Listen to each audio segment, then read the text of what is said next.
Mid-range will be on your left. It's Matthew Dilks versus Joanathan Orr here to kick off round number 10 of SCG Philadelphia. It looks like Orr will be on the play, and surprise, surprise, it's a discard spell. Thoughtseize is going to fire off here at Dilks' hand. You're going to see a couple of lands, of course, given that he is playing Amulet Titan, a Forest, a Simic Growth Chamber, it looks like a Selesnya Sanctuary, a Colony Garden, a Ghost Quarter, a Sakura Tribe Scout, and the very powerful Primeval Titan. And I now have deck lists up on my tablet. Proud of you. Proud of you.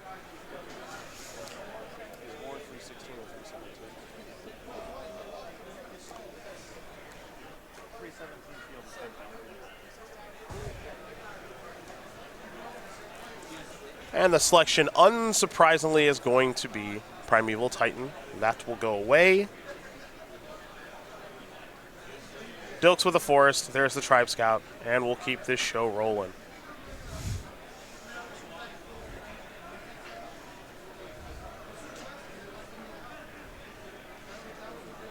The follow-up will be a Fatal Push to slow down the mana acceleration. Yeah, look at you. Yes. Yep.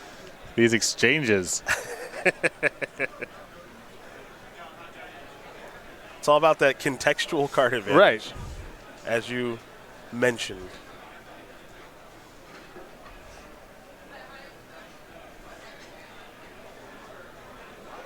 Looks like it'll be a Jeremy Knoll plant token there from the Colony Garden. Jeremy Knoll, of course, a member of the Commander vs. Squad, got his own token made. We'll go over those after game number 1, how you can go about getting those moving forward, as we head back over to Joanathan Orr, who searched up an Overgrown Tomb with his Verdant Catacombs on Dilks' end step. That's why he's at 17. This is a Swamp. That is an Inquisition of Kozilek. Dilks is going to show you a Summoner's Pact and a Primal Command. Yep. One of, fun of. It is certainly both of those things. Don't see that card very often in Modern. Just one copy. Just one more big play.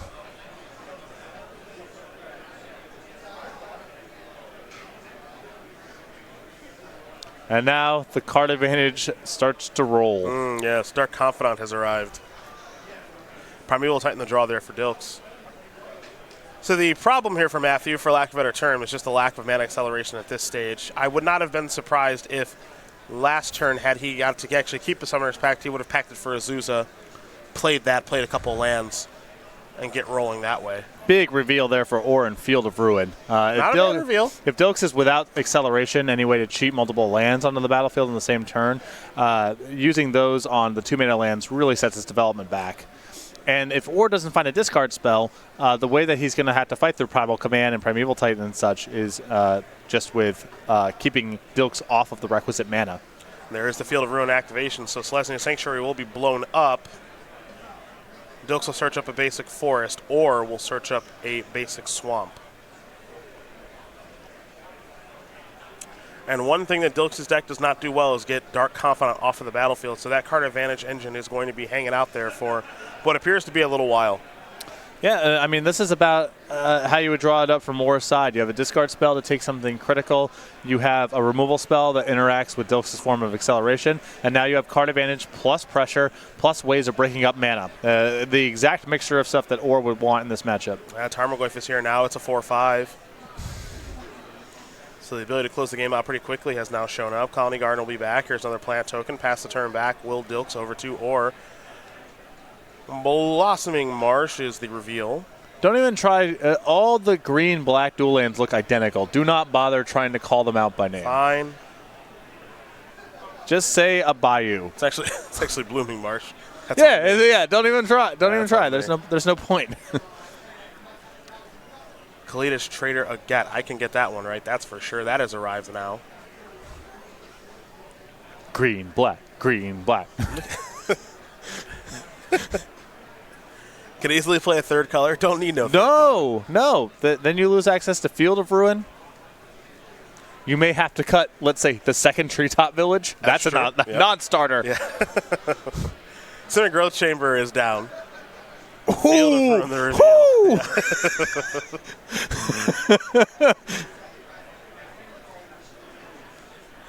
It's an honest day's work. Yeah. This green-black deck. Every turn or just tapping out for some new B-. And it's hard to keep up. Here comes Kalidas, Tarmogoyf, and Dark Confidant. Interested to see here if Dilk wants to trade the Tribe Scav off with the Dark Confidant. If Orr is willing to offer it up in combat here, it sort of suggests that maybe he can't kill the Tribe Scout, and is Dilks willing to take the hit here, especially knowing that Orr has found Field of Ruin. And what does that do to Dilks' mana development the next turn? Although it's possible with Kalidas on the battlefield, it's just juicy enough for Orr to attack anyway.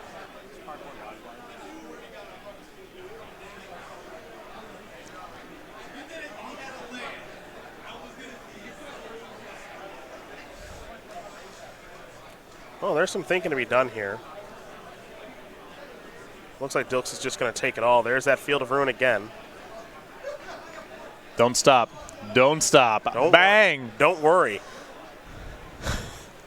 A regular Mike Breen over here. Bang! And now with Orr's remaining 4 mana, hopefully he'll cast Obstinate Baloth. maybe the Garrick that flips. Whatever. Just some other Golgari 4-mana play. There's plenty of options. Preferably a card that's in his deck list. Yeah, he doesn't. Now those cards are in his deck now. Yeah. Since you have it in front of you. But you know what? I'd be down for a Garrick. Of any type, Garrick. honestly. Yeah, Garrick. If you want to see what Orr and Dilks are playing, Cardboard Live is live for this match and all matches moving forward today on day number 2 of competition here at SCG Philadelphia. So big shout out to our friends over at Cardboard Live for providing us with their great technology. We'll have a metagame breakdown here for you later today as well. That'll also be on the screen, and there are standings too, so you can see how you and your friends are doing at home.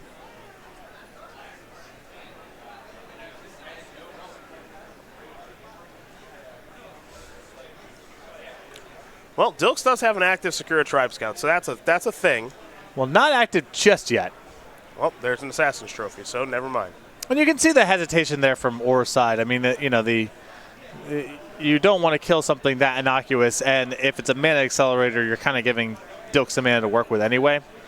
But it's possible that the Tribe Scout is just too. It opens up a too threatening of a range of turns, and the floor on it is he's going to get the 1 land anyway, since his hand is so mana heavy. I believe the Sakura Tribe Scout that's in Dilks' graveyard should be exiled because Kalidas is on the battlefield.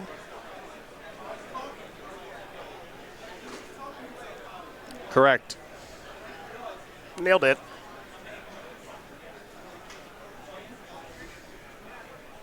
All right, Jeremy Knoll, you got to stand up against this. So as a primal command, let's say that gains 7 and tutors for Primeval Titan. Is that enough to survive here? That's a really good question. Modern Classic competitors. Online pairings round 2 are now going up. We're going to find out. I assume that's the best mixture of stuff. I mean, everything that Orr has that's threatening on the battlefield is a creature, so you can't really touch that. You can give him the Shuffle-Upagus, I suppose. That does not seem great here. The Shuffle-Upagus could make Tarmogoyf a lot weaker. There could also be the, gain 7, put this back on top of your deck play. So that makes your draw step a little bit worse. Yeah, that from Dilks suggests that he has drawn a Primeval Titan. Yes, which he has. Yeah. But now it's the secret's out. All right, Knuckleheads. Block the biggest one.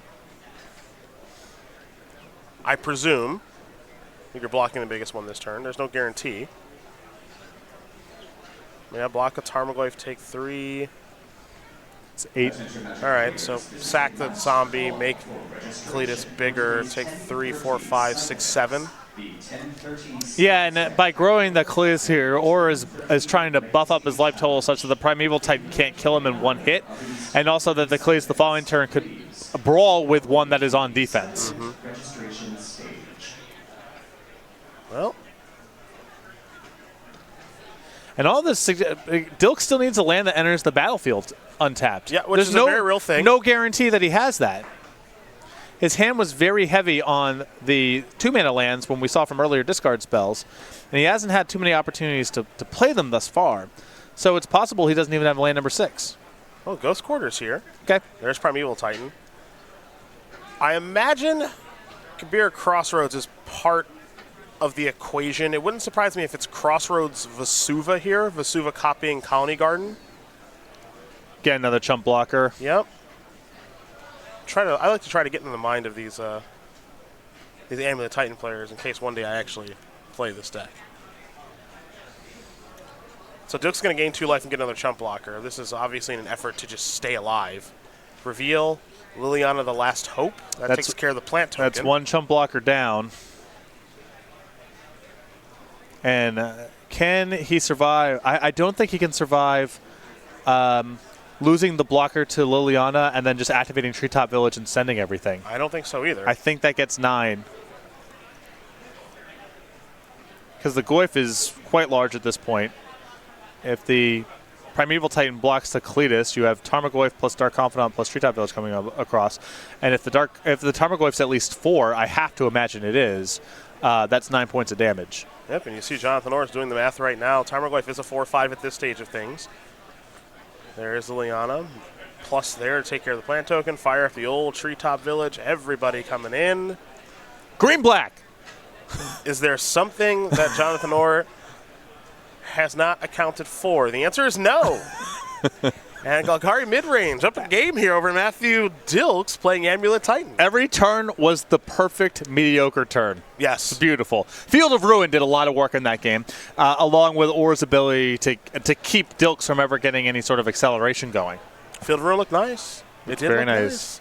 We're going to go to the sideboards here. Matthew Dilks with 4-path Exile, 3 negate. Here come the one-ofs in Cavern of Souls, Chameleon Colossus, Rainap Excavator, Hornet Queen, Tireless Tracker, Consulate Crackdown, Engineered Explosives, and Reclamation Sage. So I'm interested in the paths here to try to slow things down a little bit. And some mixture of these creatures will be coming in. The ones that really stand out to me are the Hornet Queen and the Tireless Tracker, of ways of coming out the battlefield and generating extra cards. You could even talk me into the Colossus or the Excavator as well, but that sort of depends on, how much is Dilk willing to dilute the deck. I want the Chameleon Colossus, too. Yeah, I buy that one. Not an easy. If you think Orr's removal is just Assassin Trophies and Maelstrom Pulses and what have you, could be very good. We go to Joanathan Orr's side. He's got 3 Fulminator Mages, 2 Collective Brutalities, 2 Nile Spellbombs, 2 Surgical Extractions, a Damnation, a Damping Sphere, an Engineered Explosives, a Graph Digger's Cage, a Kitchen Finks, and a Nissa Vital Force. So I really like the Fulminator Mages, obviously. We saw how good the Stone Rains were for Orr in Game 1, and I'd like to dial that up a little bit. And then you get to some kind of fringe options. For example, you could take you could bring in Surgical Extraction hoping to nail Primeval Titan after getting it with a discard spell or removal spell. The Damping Sphere here is modest, but maybe is all right. I don't know if those cards are quite good enough, but if Orr wants to shave out some of the removal spells or maybe some of the extra discard he thinks won't be good, I could see bringing those cards in on top of the Fulminator Mages. Well, those are your options there for both players. They will sideboard and shuffle up. Game number 2 will be underway with number 9 on the SCG Tour leaderboard, Matthew Dilks, on the play for game number 2. Going to try to tie things up here against Golgari mid-range. In the meantime, let's talk about the newest Star City Games personality tokens. You can get yours this March and April. That time's going to fly by pretty fast. So make sure you find your best way to go about getting these. 2 ways to do it. Entry into any Star City Games Open or Classic or any StarCityGames.com order of $20 or more. I want to go over these tokens, man, because we've got Justin Parnell, a very angry zombie. I love that song by the Cranberries. Jonathan Suarez, he always wanted to be an assembly worker. Do you know what makes him a 2/2 assembly worker? There's only one card that does this. Is it, give me a second, Urza's Factory? That is the correct answer. Okay. And there was never a token for Urza's Factory. Yeah, okay. So he's the only one. On to the next one, Stephen Green. Is that a Our Child's War Rider token? That might be true. That might be true. Creature Dash Survivor. I think that's just Our Child's War Rider. There's Stephen Green. Jeremy Knoll is doing his thing, being a plant token. We saw him earlier in our previous game. And then last but certainly not least is director of the show, Kyle West, who's got a real thing for homunculuses. Homunculi, I assume. Homunculi, perhaps. So he gets to be a homunculus token, even though he's never on the show. Is that seriously just Varchild's War Riders? There's got to be some other commander card that makes. You have a tablet with the internet in front of you. You can collect your set by participating in IQs or, again, entry into any Star City Games Open or Classic or any StarCityGames.com order of $20 or more. Congratulations to our Commander versus crew and the director of the show, Kyle West, on their set of personality tokens. Varchild's War Riders, big part of my Magic experience. One of the first cards I won as a prize for doing well at a tournament. Varchild's War Rider? Yeah. Riders. Oh, excuse me. I'm going to get the Google machine going. It's pretty nice to have these tablets in front of me. This is a Masters Edition card? It's from Alliances? Yeah. Don't worry, we're going to get that up at home. It's got Rampage. I don't even know how that works. All right. 2 mana, 3/4. Trample, Rampage 1. Cumulative Upkeep, one of the worst abilities ever. Put a Survivor token into play under target opponent's control? Yep. Treat this token as a 1/1 red creature. Okay, first of all, you're going to have to explain to me what Rampage is. Rampage X means for each creature beyond the first one that blocks it, this creature gets +1/+1 until end of turn. So it only happens if at least a double block it happens. You got to get double. It's like double blocking, historically way too powerful in Magic. Got to make some mechanics that punish it. Ergo, Rampage. Got it. So they get the 1/1 tokens, and they get more of them over time. But the 1/1 tokens never help block the War Riders because the Rampage covers it. Yes. That's good design. It's actually, like, as far as Rampage and cumulative upkeep designs from 1995 go, this is probably the best one. And there's, like, a story being told, too, about, like, the longer that the War Riders stay around, the more, the more survivors, the more, like, rebels they're producing. Mm-hmm. But they never actually, like, help you block the War Riders, but your opponent can do other stuff with the tokens. I don't know. That design's pretty sweet. And I have a fondness for it since, I won it for being awesome at Magic back in the day. Ancient Stirrings off of Gemstone Mine revealed a Simic Growth Chamber. Joanathan Orr's got a Blooming Marsh into a Thoughtseize. Thoughtseizes will reveal a hand of 200 explosives, a Coalition Relic, and Azusa Lost But Seeking, a Summoner's Pact, and that Simic Growth Chamber. Another thing that happened in the tournament in question, where I won this, I played Library of Latnam. Not sure if you know this one. 5 mana sorcery, your opponent chooses whether or not you get to Ancestral Recall or Demonic Tutor. So, cast this card, opponent thinks, and eventually says, all right, you can tutor. I go through my deck. My deck contains no good cards, of course. And I tutor for another copy of Library of Latnam. Nice. Dude, nice. Just run it back. Somewhere down the line, they might make a different choice. Because they don't know what I tutored for. It feels like maybe I'm setting up a combo. Little do they know, I just found another copy of this card with the hopes of just running it back and hopefully getting the Ancestral the next time. Coalition Relic is the selection here. I believe I came in third. And my prize for coming in third was the aforementioned Varchild's War Riders. And we've come full circle. It's a beautiful thing. There's Dark Confidant. Well, it's going to be time for Azusa next turn here for Matthew Dilks, presumably. We don't know if he's picked up any lands to go along with Azusa. We'll find out, though.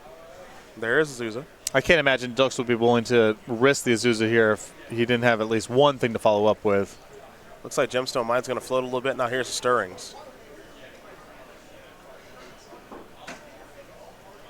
Well, it's found, the Stirrings has found, I believe, Amulet as well as maybe a land or two to choose from. Basic Forest, the selection. Basic Forest, the play. Dilks will pass the turn back. Dark Confidant reveals Assassin's Trophy.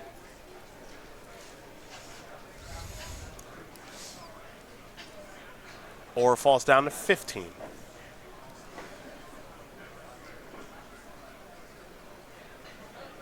I'm going to get you a Varchild's, what's it called again? Varchild's War Riders. I'll get you that for your birthday. Boom. Collective Brew, discarding Treetop Village. Was not expecting this one to come in. Did not know if there was enough going on. But this certainly plays. Well, Summoner's Pact in response plays. It's a really weird card to be able to play at instant speed. It tutors for a creature, typically something you do on your main phase. Mm-hmm.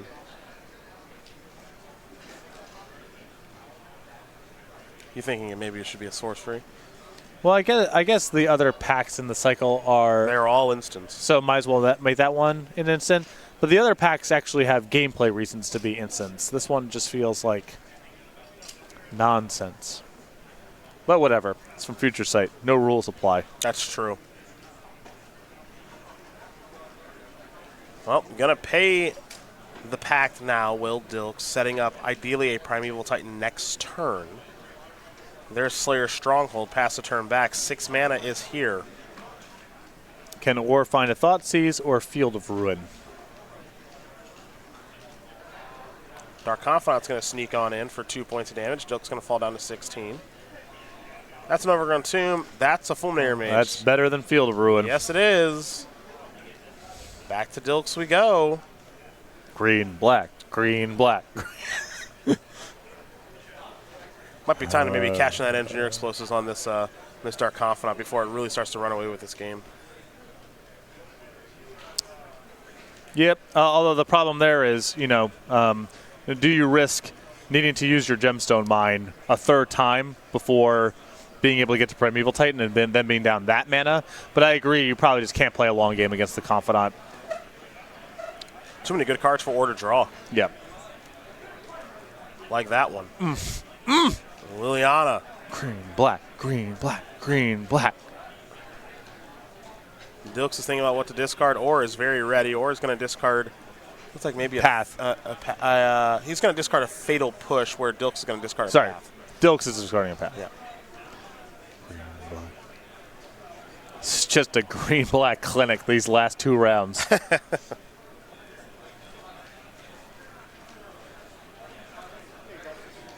Elevator going up. Time to discard. Dilks really needs to find one of his 2-mana lands to get that Gemstone Mine reset. Yeah. He kind of can't cast spells until that happens. Looks like Or does have a question here. Dilks, I think, is going to be discarding a Summoner's Pact. Yeah, I mean, he's got, everything that is in Dilks' deck is either too expensive or a utility creature that doesn't do anything right now. So Summoner's Pact, not as valuable as playing towards his top end and trying to keep his mana intact. And in Dilks' hand right now, if he does discard the Summoner's Pact, there's a Primeval Titan and an Engineered Explosives. And Dilks has come to his decision on what he wants to discard, and Or is still deciding on his. All right, time to discard. There goes Tarmogoyf. Oh, my goodness.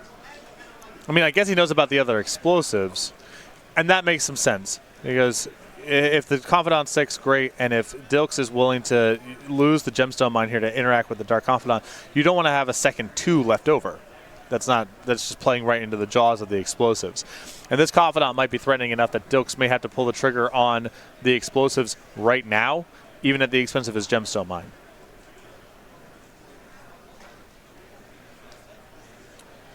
Let's see what we got here. Vesuva is going to copy Hissing Quagmire. Okay. Reveal Swamp.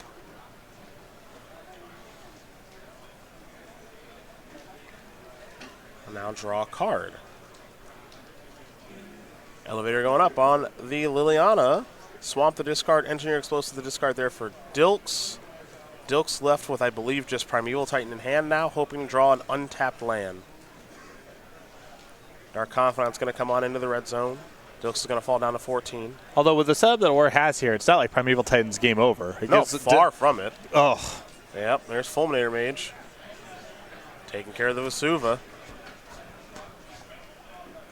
Golgari midrange is flexing. Just green-black. Muscles. The green cards alongside the black cards. Selesnya Sanctuary has shown up a little late to the party. Huge draw, though, for Dilks. I mean, that's where the game kind of gets started for him. He needed one of the 2-mana lands. Well, I think we might just see Liliana Ultimate here, potentially. Yeah, I don't mind splitting up here, just as long as you keep the resources pinned here. Although, you could also make an argument for you plus Liliana, and then you could like Edict the Primeval Titan. I guess if you allowed in a Primeval Titan, it's going to involve Colony Guardian. Don't let him cast Primeval Titan. Yep. Don't let him do that. You think you're safe. You don't know what he's gotten there. I like splitting basics and non-basics. That's what I was going to do. The colorless land isn't the most helpful thing, and from Dilks' perspective, there's some risk in keeping just non-basics. Mm-hmm. Well, that makes it really easy. Yeah, if it does. Yeah.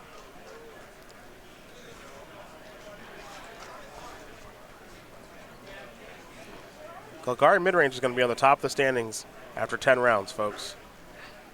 Not what I think anybody saw coming here this weekend in Philadelphia.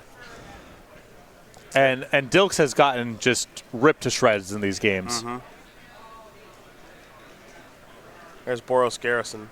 And I thought coming into this match, it's like, you know, the Golgari deck has a really limited capacity to interact with lands. So if Dilk just gets a bunch of 2-mana lands, you know, what's Or's recourse? And it has not played out that way at all. Nope. Both players will discard some lands to Liliana. Treetop time. Fire up that ape. In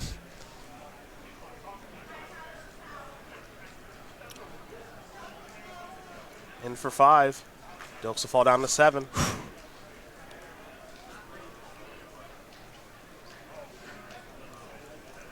We head back over to Matthew Dilks, who will play a Gemstone Mine.